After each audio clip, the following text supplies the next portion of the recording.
este é o Ambienta-te, o podcast da Associação de Defesa do Ambiente, GEOTA. O tema deste primeiro episódio é o maior projeto europeu de construção de barragens para produção de eletricidade nos últimos 20 anos. É assim que a Iberdrola apresenta o seu Sistema Eletroprodutor do Tâmega, ou SET, que está neste momento em implementação e que atingirá vários concelhos do Minho e Trás-os-Montes. Na descrição poderão encontrar o link para uma reportagem feita pelo GEOTA sobre os desalojamentos forçados e outros atropelos da Iberdrola que complementam este podcast. Para o primeiro episódio, não poderíamos começar melhor senão com prata da casa. Convidámos Ana Brazão, coordenadora dos projetos Rios Livres GEOTA e Rede Douro Vivo, porta-voz do Movimento Protejo, licenciada em Química e mestre em Engenharias de Ambiente. Bem-vinda. Obrigada. E o Ricardo Próspero, assessor de Políticas Ambientais nos referidos projetos, licenciado em Arquitetura Paisagista e mestre em Planeamento e Ordenamento do Território. Bem-vindo. Muito obrigado. É importante referir que são estas duas pessoas que representam a sociedade civil, em nome da Confederação Portuguesa das Associações de Defesa do Ambiente, a CPAD, na Comissão de Acompanhamento Ambiental do Sistema Eletroprodutor do Tâmega, a CASET. O que é então o Sistema Eletroprodutor do Tâmega? Contem-nos um pouco da história do SET e sobre se este processo de implementação foi transparente. O Sistema Eletroprodutor do Tâmega faz parte, de facto, do Programa Nacional de Barragens, que foi um projeto lançado pelo então Primeiro-Ministro José Sócrates, em 2007, com o objetivo de reduzir a dependência energética externa nacional. E, portanto, o projeto foi lançado com uma avaliação ambiental estratégica, com o objetivo de definir, tendo um conjunto de 25 locais para a implementação de barragens, quais seriam os 10 menos maus, por assim dizer. E chegou-se à conclusão, essa lista de 10, que incluía, por exemplo, a barragem de Fostua, o caso do aproveitamento hidroelétrico de Faridão, que nós também conseguimos promover o cancelamento ainda este ano, e outro dos projetos era o Sistema Eletroprodutor do Tâmega, diga-se também o maior deles. O maior deles porque é constituído por 3 grandes barragens, todas elas no Tâmega, ou pelo menos na subbacia do Tâmega. Foi o único projeto adjudicado à Iberdrola, portanto, marca, por assim dizer, a entrada da Iberdrola em Portugal com investimento no próprio território. É um projeto que visa, acima de tudo, assegurar a produção elétrica e assegurar a produção elétrica através de um processo, não só através da produção hídrica, mas que é garantido também através daquilo que é o sistema de bombagem. Ou seja, há um conjunto de barragens construídas em sucessão, neste caso as barragens de Daivões, que é aquela que está mais a jusante, mais abaixo, mais a montante, já próximo de Chaves, temos a barragem do Alto Tâmega, e num afluente, por assim dizer, a meio caminho, que é o Rio Torno ou o Rio Loura, existe outra barragem, que é a barragem de Gouvães. Estas 3 estão em construção, o Alto Tâmega está parado, mas já podemos ir aí também, e no fundo elas estão interrelacionadas, ou seja, do Alto Tâmega é uma simples barragem de produção elétrica e, portanto, é um grande reservatório de água, a maior das barragens, na verdade, deste sistema eletroprodutor do Tâmega. Descarrega a água para a barragem que está abaixo, Daivões, logo abaixo vai ter essa nova Albufeira. E entre Daivões e Gouvães está no Planalto, cerca de mais de 300 metros acima do nível de Daivões, existe outra barragem, grande barragem também, mas a mais pequena, que é Gouvães. E aquilo que acontece é que existe um grande circuito hidráulico ligando estas duas barragens. E este circuito hidráulico tem a vantagem de ter uma central eletroprodutora no seu final, ou seja, o que é que isto faz? Com a queda hidráulica, ou seja, com a diferença de altitudes, aquilo que acontece é que quando a rede está a requerir energia, a Iberdrola pode começar a produzir eletricidade nas 3, ou seja, Alto Tâmega descarrega para Daivões, Gouvães descarrega para Daivões, Daivões descarrega depois para baixo, ou seja, temos as 3 em funcionamento. Em momentos em que existe menor procura na eletricidade e, portanto, existe mais excesso na rede, a eletricidade está mais barata, esse túnel inverte a sua posição, ou seja, inverte o sentido do fluxo da água e consegue, assim, turbinar os montantes, os volumes de água que estão na barragem de Daivões e turbina de novo para a barragem de Gouvães. E o que é que isto faz? Faz com que Gouvães seja constantemente uma piscina, não é? Gouvães enche, Gouvães vazia, Gouvães enche, Gouvães vazia. Consoante, lá está, aquilo que é o sistema eletroprodutor e com aquilo que vai ser a gestão energética desta empresa e, portanto, uma gestão que é meramente baseada naquilo que é a maximização do seu lucro, que está inerentemente relacionada com a maximização da eletricidade que consegue produzir. O Sistema Eletroprodutor do Tâmega foi um dos projetos que ainda foi o último por assim dizer, do Programa Nacional de Barragens. Muitos outros ficaram pelo caminho por diversas razões. E é também um daqueles que terá maior impacto, não só pela sua dimensão, porque apesar de nós termos um conjunto de enquadramento, um enquadramento legal bastante forte, comunitário, que visaria a proteção de certos espaços, a verdade é que isso não aconteceu com este. A barragem de Gouveia está inteiramente, todo o seu reservatório será construído em sítio de importância comunitária, portanto do Marão ao Alvão, muito próximo da Serra do Alvão, e Serra do Alvão é também um parque... uma área protegida, o Parque Natural do Alvão, e ainda assim tudo isto foi possível, ou seja, há um conjunto de impactos, os impactos ambientais, os impactos sociais, e há um impacto acrescido aqui de ser uma zona de produção de biodiversidade, de proteção de biodiversidade absolutamente essencial ao nosso país e à própria manutenção e futuro e resiliência dos ecossistemas para o Parque Natural do Alvão, que fica inviabilizada tanto com as obras das barragens, como acima de tudo por esta gestão que será feita única e exclusivamente com vista à maximização da produção elétrica. Portanto, podemos afirmar que foi transparente o processo de atribuição à Iberdrola e todo o Programa Nacional de Barragens, que acaba por, como disseste, ter poucas barragens a ser construídas. Estas três são um dos poucos exemplos em que isso acontece. A negociação foi feita de uma forma transparente? Nada no Programa Nacional de Barragens se pode dizer que seja transparente.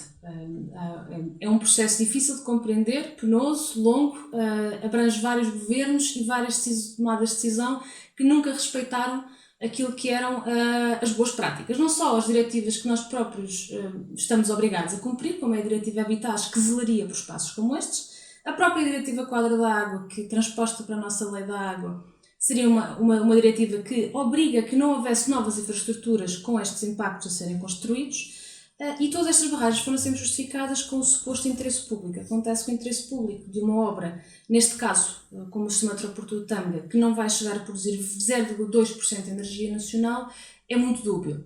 Fora que depois houve um atropelo de decisões técnicas e de pareceres passados. Foi o único caso das barragens no Programa Nacional de Barragens em que o ICNF deu um parecer desfavorável.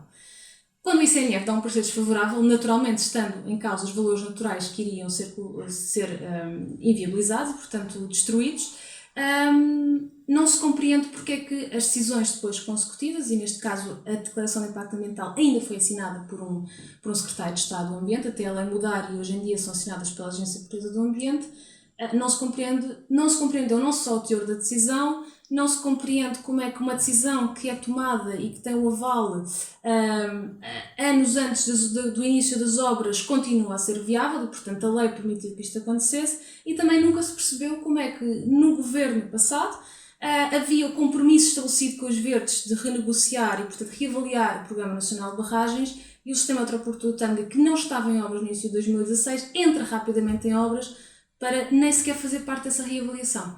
E, portanto, não, o processo nunca foi transparente e podemos dizer que continua a não ser. Como membros da Comissão de Acompanhamento Ambiental, temos frequentemente dificuldade em obter não só respostas, como até às vezes acesso a alguns documentos.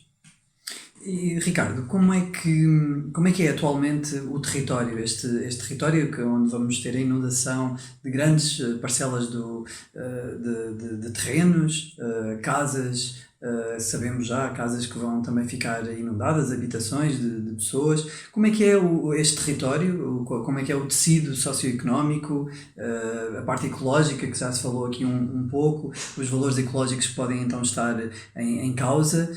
E qual é, no fundo, também o impacto da fragmentação do território, que é algo que acontece quando se constroem estas grandes obras, na continuidade dos fluxos ecológicos?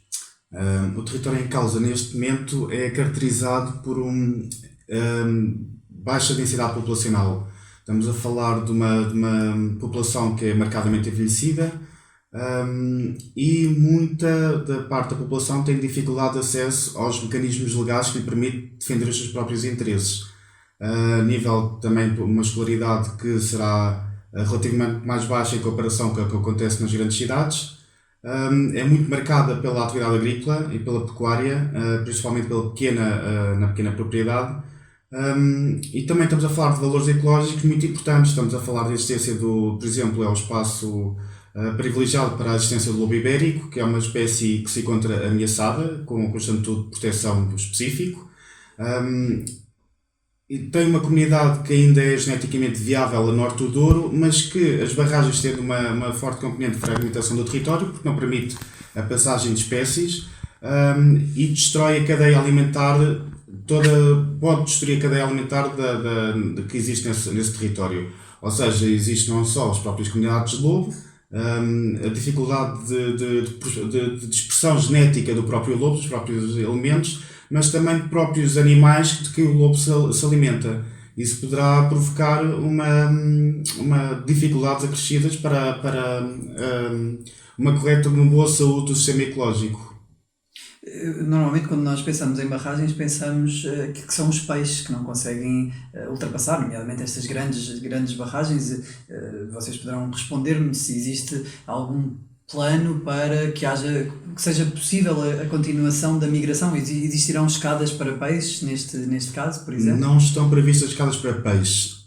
No entanto, uma barragem com estas dimensões, estamos a falar de barragens com dezenas de metros, é muito difícil a implementação de uma escada para peixes, ou seja, a migração de peixes, de espécies migradoras, será sempre extremamente limitada ou mesmo impossibilitada para sempre, até enquanto essas barreiras existirem. E uma coisa então que nós não pensamos tanto é nos mamíferos, por exemplo. Não pensamos que uma barragem... De que forma é que uma barragem impede a circulação dos lobos? De que forma? Exato, daí ter começado por essa parte, porque as pessoas creio que se lembram mais ou tendem a remeter automaticamente para a questão dos peixes, que é extremamente importante. Estamos a falar também de espécies como a enguia, outras espécies que são importantíssimas para a culinária portuguesa e que podem ver a sua continuidade extremamente afetada. Também estamos a falar no caso dos mamíferos e mesmo outras espécies como os anfíbios, que são muito pouco conhecidas, que são importantíssimas para a viabilidade dos ecossistemas, e os anfíbios como cágados ou rãs, falamos de uma forma muito simples, mas que são extremamente importantes para a saúde do ecossistema, e estamos a falar dos próprios lobos, que são animais são espécies que cobrem um território muito vasto, e quando há uma barreira é-lhes impossível percorrer esse território porque não conseguem atravessar uma albufeira como atravessam um leito de água, um rio. Então, essa migração que é característica da própria espécie de lobos e de outros predadores que estão mais no meio da cadeia alimentar, essa migração que é importantíssima para a viabilidade genética, porque eles vivem em alcateias, mas depois há sempre alguma dispersão para garantir essa viabilidade. E quando há esse efeito barreira provocado por uma albufeira, essa migração é muito dificultada. E só para... Na verdade, a questão do impacto do lobo ibérico foi uma daquelas que sempre preocupou aquilo que eram os movimentos ambientalistas, para além do GIOTA, que se opuseram sempre a este projeto. E uma das nossas queixas na altura foi precisamente que durante a fase de estudo de impacto ambiental não houve monitorização desta espécie. Ou seja, espécies como o lobo ou outras os seus impactos desta obra basearam-se todos em literatura científica. Portanto, mesmo o estudo daquilo que eram as alcateias, e como dizia aqui o Ricardo, elas têm uma elevada dispersão e, portanto, elas dependem de comunicar entre si de extensos territórios para poderem, no fundo, procriar e buscar alimento e, portanto, poderem caçar. Mas a verdade é que, no estudo de impacto ambiental que acaba por viabilizar esta obra, foi feito com base naquilo que seria suposto estar no território e não naquilo que na altura se faria sentido no território. Só neste momento é que está a haver um novo censo para mapear a localização do lobo. Durante a fase de construção está em marcha um plano de monitorização e, portanto, perceber exatamente se há aproximações de alguns destes elementos das alcateias perto das obras, mas a verdade é que o facto de se viabilizar uma obra sem ter por base o real impacto, não é? Se eu não sei o que é que está no território, eu também não consigo muito bem definir à partida quais são as medidas mais eficazes que eu posso pôr em marcha, tanto durante a fase de construção como durante a fase de implementação. E falando, por exemplo, de sedimentos e falando genericamente das barragens, estamos aqui também a falar de retenção de sedimentos que não chegam às nossas às nossas praias, não é? E fazem com que a erosão costeira seja muito mais visível, e o que agrava, certamente me poderão explicar isso melhor, o que agrava aquilo que são os sintomas das alterações climáticas. Isto para vos perguntar se o sistema eletroprodutor do Tâmega irá produzir energia renovável. Se podemos afirmar que, por exemplo, vai contribuir para aquilo que são as metas que estão neste momento a ser definidas na COP em Madrid, se precisamos destas barragens, se precisamos de mais energia, e qual é o equilíbrio entre a construção destas grandes obras e os impactos que têm no ambiente e até na vida das pessoas. De facto, a questão da retenção dos sedimentos é muito importante nesta perspectiva das alterações climáticas. Estamos a falar que o estudo, ainda dos anos 90, da Universidade do Algarve, referia que cerca de 85% dos sedimentos que antes se depositavam na linha costeira, na orla costeira portuguesa, hoje em dia estão retidos nas barragens em Espanha e em Portugal. Isto dá-nos uma ideia da quantidade de areias que neste momento não está a chegar à nossa linha de costa e que nos faz muito menos resiliente às alterações climáticas, nomeadamente ao efeito da subida do nível médio das águas do mar, que está até a acontecer, e há modelos até que prevêem que seja muito mais drástico do que aquilo que se pensaria. E, portanto, retira-nos uma proteção natural que nós teríamos ao impacto que vai acontecer e que já está a acontecer. É importante também notar que, enquanto em Espanha, pelo menos até temos um mapeamento e sabemos exatamente com o que estamos a lidar, no lado português nem tanto. As estimativas oficiais do governo em 2017 apontavam para a existência de mais de 8.000 barreiras e, portanto, qualquer barreira, qualquer barragem que um peixe, por exemplo, não consiga ultrapassar. Estamos a falar de uma barreira à conectividade que existe ao longo do rio e, portanto, coisas com mais de 1 metro já pode ser considerada uma barreira, já altera a morfologia e já retém certa parte de sedimentos. E falamos até que essa contabilização nem sequer ficou feita para o norte, que é onde provavelmente existem mais barragens, porque é também onde existe mais água. Portanto, os rios como o Douro, o Lima, o Cávado, o Minho, o Ave, etc. Nós não sabemos exatamente, sabemos qual é a contabilização das grandes barragens, porque a lei a tal obrigava, mas não sabemos onde, em que características e consequências é que estão a ter todas as pequenas barragens. E, portanto, falarmos sempre em construir o Tua, falámos em construir o Baixo Saboa, que acabaram por ser completados, falámos em construir 3 agora no Tâmega, e sub-bacia do Tâmega até era uma das principais fornecedoras de sedimentos na bacia hidrográfica do Rio Douro. Falamos sempre que nunca existiu uma verdadeira noção do que é que todas estas novas barragens iriam fazer nesta dinâmica sedimentar, ou seja, estamos a falar novamente de uma decisão que foi tomada com falta de informação.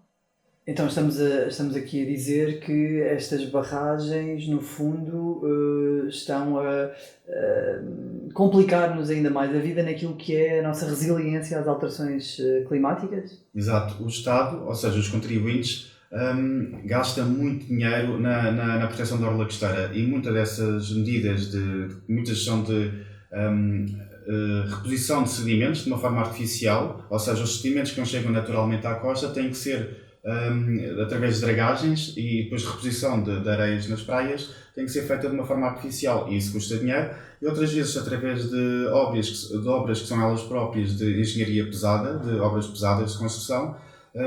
O Estado gasta muitos milhões em obras de proteção, e que é visível nos casos, por exemplo, do Furadouro, ou de Espinho, ou da própria Costa da Caparica, que são zonas com uma forte erosão, porque não existe essa sedimentação natural a chegar à costa.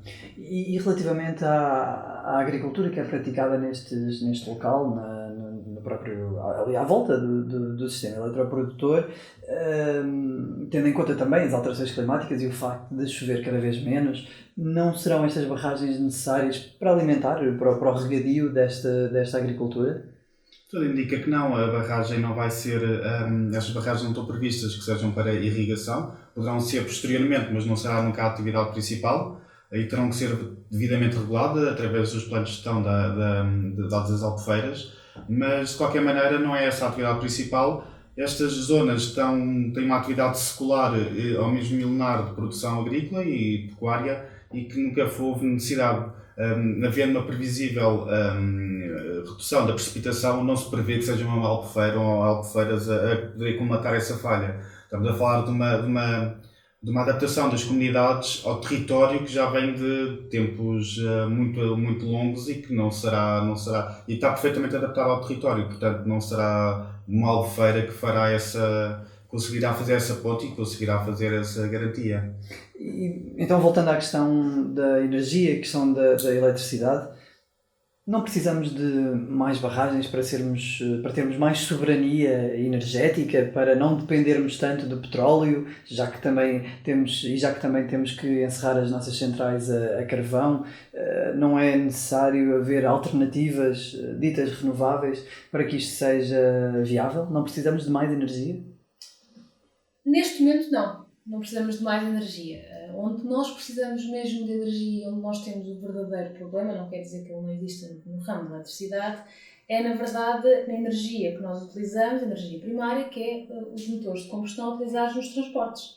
E, portanto, o setor dos transportes em Portugal é o principal produtor e o principal consumidor de energia.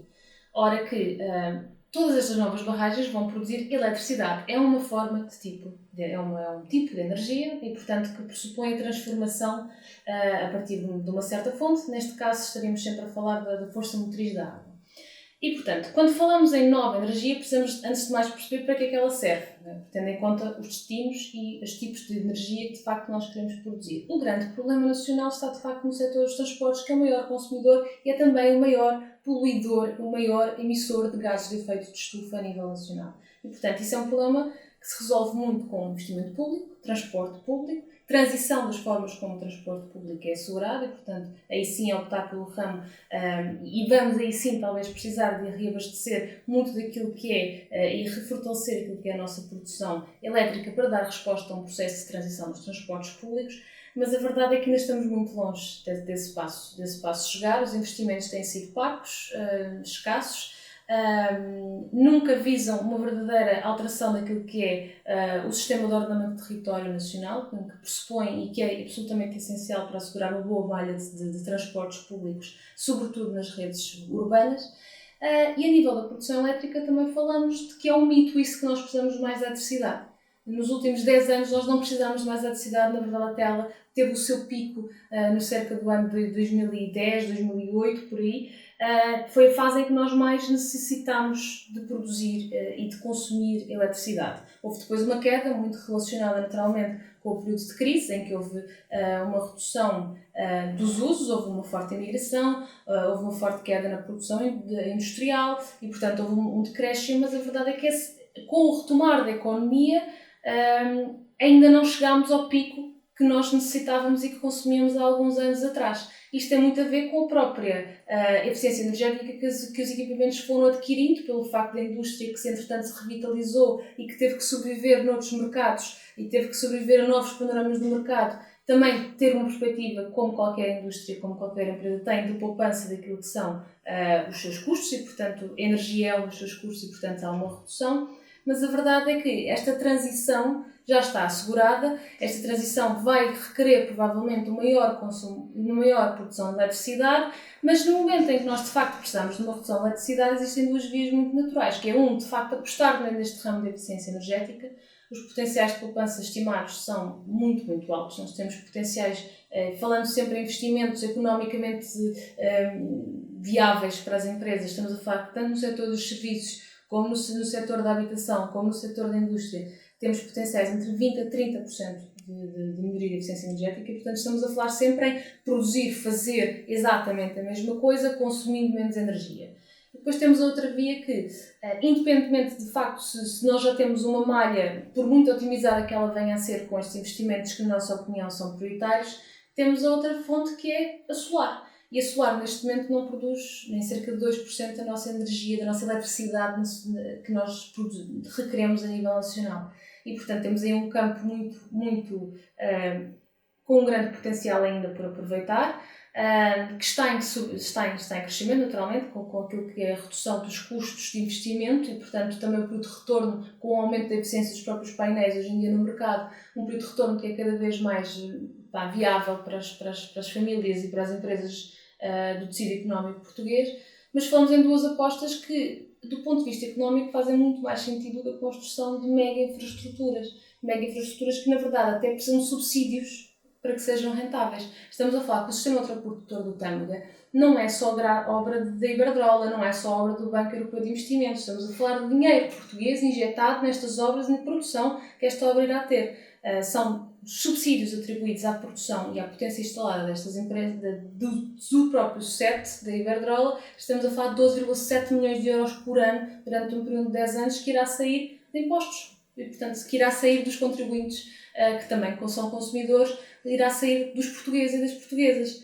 E, portanto, colocar esses investimentos em obras que têm dano ambiental, que têm dano social, e não os colocar ao serviço daquilo que é a promoção da redução das nossas dependências energéticas. As nossas dependências energéticas são, acima de tudo, também porque somos muito pouco eficientes na forma como gastamos a nossa energia. E não colocar, por exemplo, disponibilizar para que os custos de retorno de investimento em novos painéis fotovoltaicos possa ser tido e possa ser reduzido, de maneira a que escolas possam implementá-los, hospitais possam implementá-los, creches possam, qualquer serviço público ou privado que os possa fazer esse investimento, se esse investimento for mais atingível à sua escala. Mas, naturalmente, se temos grandes infraestruturas como esta, que se deveriam pagar a si próprias, mas que não se pagam a si próprias, e colocamos a nossa verba e o nosso capital ao serviço deste tipo de solução, nós estamos a retirar recursos financeiros de outras que teriam efeitos sociais e económicos muito mais vantajosos. Importa também dizer que o investimento em eficiência energética permitiria às famílias com uma melhor performance nas suas casas, com um melhor conforto térmico dentro das suas casas, permitir-lhes gastar menos dinheiro em contas. Ao final do mês pagariam menos de eletricidade, o que acho que seria benéfico para toda a sociedade. Então, voltando novamente ao sistema eletroprodutor do Tâmega, mais especificamente estas 3 barragens e muito concretamente o enchimento da barragem de Daivões, a propósito disto, estamos a ver contestação. Porquê só agora, ao fim de 4 anos do início das obras, porquê só agora existe contestação? Vimos já várias reportagens em vários canais de televisão. O próprio Jota fez também uma grande reportagem e o link para esta reportagem está na descrição deste vídeo, deste podcast, onde podemos ver pessoas que estão a ser desalojadas e realojadas em contentores, onde se fala de outros vários atropelos que a Iberdrola tem vindo a causar, atropelos sociais, éticos, mas no entanto só agora é que se ouve falar e só agora é que existe contestação. Porquê? E porquê é que estamos a realojar pessoas em contentores? Porquê é que desta vez, ao contrário do que, por exemplo, aconteceu no Alqueva, onde foram construídas casas para realojar as pessoas, porquê é que neste caso não se construiu uma nova aldeia, como uma aldeia da luz ou equivalente? Antes de mais, porque é que agora se está a falar deste assunto? Está-se a falar deste assunto porque as barragens neste momento estão a ter o pior dos seus impactos, que é o impacto humano. Neste momento as perdas de que falamos ambientais, os danos sociais de que falamos, estão a ter uma face humana. E portanto existe neste momento aquilo que tinha sido, entre aspas, e infelizmente prometido, que era um realojamento das pessoas, e portanto as pessoas sabiam que ia ser que havia um processo de expropriação, sabiam que a sua casa ia ser inundada, portanto não é um dado novo aquilo que ia acontecer. Essas barragens foram aprovadas há quase 10 anos. Mas houve também um grande conjunto de promessas por parte das autarquias, e neste caso por parte da Câmara Municipal de Ribeira de Pena, que era não só o principal município afetado, não é só a barragem de Daivões, estamos a falar da barragem também de Gouvães, e portanto o grande túnel de adução entre as duas albufeiras também foi a propriedade de Ribeira de Pena. E aquilo que vemos é que, do plano socioeconómico falado e prometido, dos vários milhares de euros que foram pagos em contrapartidas e estão a ser pagos em contrapartidas anualmente a cada um dos municípios, principalmente a Ribeira de Pena, não está a ter nenhuma não está a ter nenhuma contrapartida ou a dar nenhuma salvaguarda às pessoas que são mais afetadas, que são naturalmente os realojados. Enquanto na Aldeia da Luz, por exemplo, isso foi feito, era uma aldeia, nestes casos as pessoas que estão a ser realojadas, estamos a falar de lugares, e portanto estamos a falar até de uma massa, portanto, mais reduzida, e portanto o dano espacial é mais espaçado. Na Aldeia da Luz São quantas famílias ao todo? São 49 famílias, mas não são 49 famílias numa única aldeia, portanto elas estão em diferentes locais, apesar de haverem lugares onde há um conjunto de casas que são afetadas.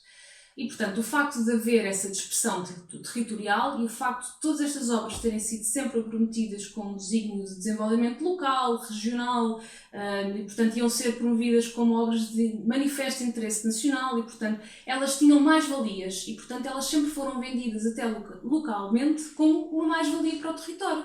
E, portanto, aquilo que iam ser as afetações reais, e, portanto, afetações reais falamos em perda de sobreiros, perda de zona arável, perda de solos, falamos em perda de florestas, falamos em perdas de culturas agrícolas, acima de tudo falamos de perda de casas e casas que são primeira habitação. Essas perdas ficaram sempre menosprezadas face àquilo que iria ser o grande desígnio destas barragens e a grande promessa de obra absolutamente essencial, até do ponto de vista regional, porque iria supostamente, e fez de facto um conjunto de obras de compensação que foram negociadas por parte das câmaras municipais. Infelizmente, aquilo que aconteceu neste caso é que nós temos uma Câmara Municipal que nunca negociou em prol destas pessoas. Ou se negociou algum dia em prol destas pessoas, a verdade é que esse resultado de líquido nunca lhes chegou. Nós falamos com imensas pessoas, tanto que foram ou estão em processo de serem realojadas, ou já chegaram a um acordo com a Iberdrola, ou simplesmente foram expropriadas de algum terreno e, portanto, não foram expropriadas das suas casas. Aquilo que nós vemos constantemente é que nunca houve nenhum apoio jurídico prestado pelo município.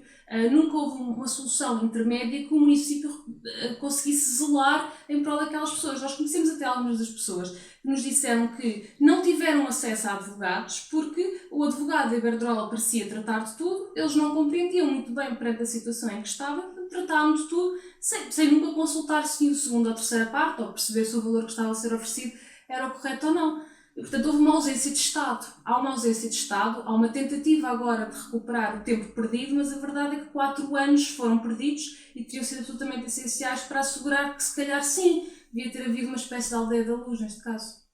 Ricardo, achas que os municípios poderiam ter evitado esta situação? O Estado poderia ter evitado isto?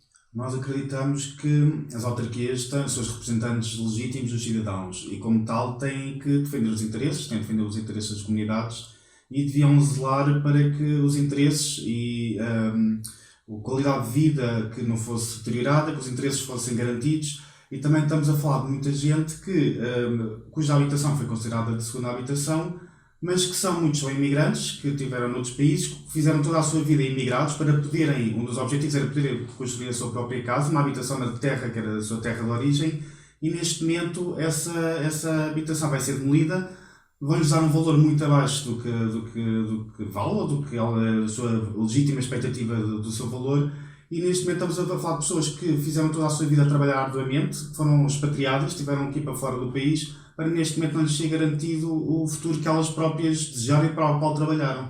Temos estado a falar aqui, acima de tudo, de Daivões e de Golvães, das duas barragens, mas temos também conhecimento de estar a acontecer alguma coisa de estranho na terceira barragem deste sistema, no Alto Tâmega, que fica próximo de Parada de Monteiros, de Freguesia, que é o nome mais conhecido de Vidago. O que é que se passa então nesta barragem do Alto Tâmega? Houve um movimento de vertentes que originou uma derrocada já antes do verão. Felizmente não houve nenhum danos pessoais a lamentar, mas segundo relatos da própria Iberdrola, a barragem teve que ser temporariamente suspensa, os trabalhos tiveram que ser temporariamente suspensos. Parcialmente, segundo a Iberdrola, há relatos que vêm pelos meios de comunicação social que dizem que foram totalmente suspensas, a Iberdrola diz que foram parcialmente. Nós sabemos depois que se gerou um conflito entre as subcontratadas, as empresas subcontratadas, que se recusam a resolver esse problema e que se recusam a ser o contrato de estabilização de talude que lhes seja adjudicado.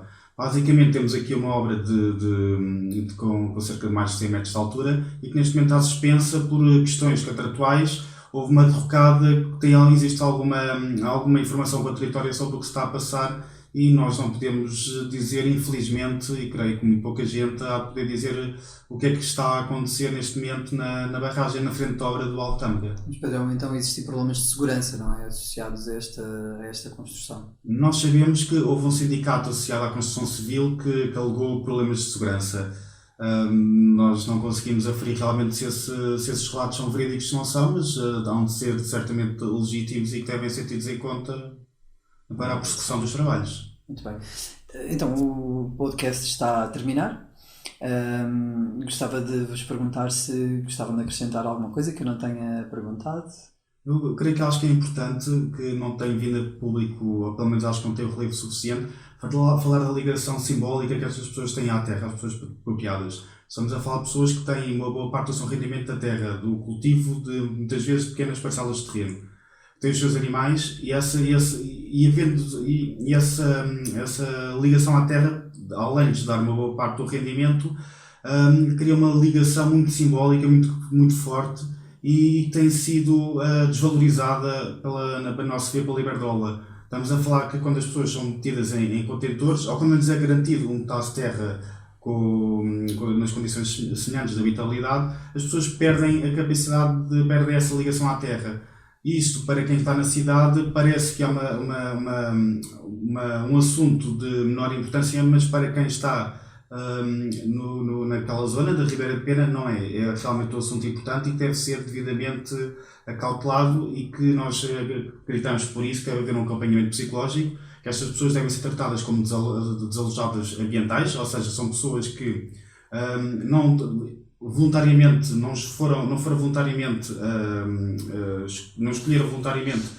sofrer com esses problemas, que são problemas ambientais graves, e como tal devem ser consideradas desalojadas e ambientais, e que devem ter o devido acompanhamento pelo Estado, e também deve ser a própria Iberdrola, visto como causadora destes problemas, que deve garantir esse acompanhamento e que os direitos das pessoas sejam garantidos. Isso já foi pedido à Iberdrola? Sim, já fizemos esse pedido. Houve alguma resposta até agora? Não, até ao momento não tivemos nenhuma resposta, infelizmente. Muito bem. Muito obrigado. Acompanhem mais desenvolvimentos sobre este tema e sobre outros assuntos no site rioslivresgeota.org ou nas redes sociais do Geota. E não percam o próximo episódio do Ambienta-te.